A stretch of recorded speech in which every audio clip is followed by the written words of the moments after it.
Valappad GDM-LP സ്കൂളിൽ സമേതം പദ്ധതിയുടെ ഭാഗമായി വിദ്യാർത്ഥികളുടെ കഥാ കവിതാ ക്യാമ്പിന് തുടക്കമായി.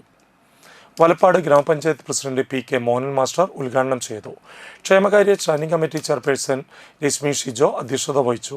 Head master CK Bijoy, PTA president Shanuja, ചിത്രകാരൻ TA അസീസ്, എഴുത്തുകാരി KK തുളസി, ലാൽ കച്ചില്ലാം, MA ശ്രീദേവി എന്നിവർ സംസാരിച്ചു.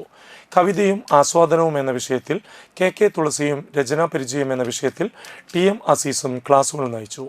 വിവിധ വിദ്യാലയങ്ങളിൽ നിന്നായി 40 വിദ്യാർത്ഥികളാണ് ക്യാമ്പിൽ പങ്കെടുക്കുന്നത്.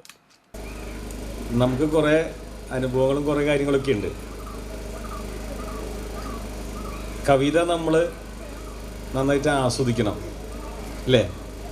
കവിത നമ്മൾ നന്നായിട്ട് ആസ്വദിക്കണം. നമ്മുടെ പഴയകാല കവിതകളൊക്കെ ഉണ്ടല്ലോ, നിങ്ങൾ കേൾക്കുന്നുണ്ടോ? ശ്രദ്ധിക്കുന്നുണ്ടോ?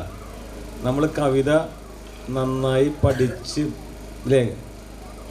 നന്നായി പഠിച്ച് എപ്പോൾ വേണമെങ്കിലും നമുക്ക് നല്ല നല്ല സാന്ദർഭോചികമായി 2 വരി പറയാൻ പറ്റുന്ന രീതിയിലുള്ള കവിതാ ശകലങ്ങളൊക്കെ തന്നെ നമ്മൾ പഠിച്ചു വെക്കുന്നത് നല്ലതാണ്. ഭാവിയിൽ നിങ്ങൾക്ക് എപ്പോഴും എവിടെയെങ്കിലുമൊക്കെ സംസാരിക്കുമ്പോൾ നിങ്ങളെ സംസാരങ്ങളൊക്കെ മനോഹരമാക്കാനായിട്ട് കവിതകളൊക്കെ നമ്മൾ പഠിച്ചിരിക്കുന്നത് നല്ലതാണ്.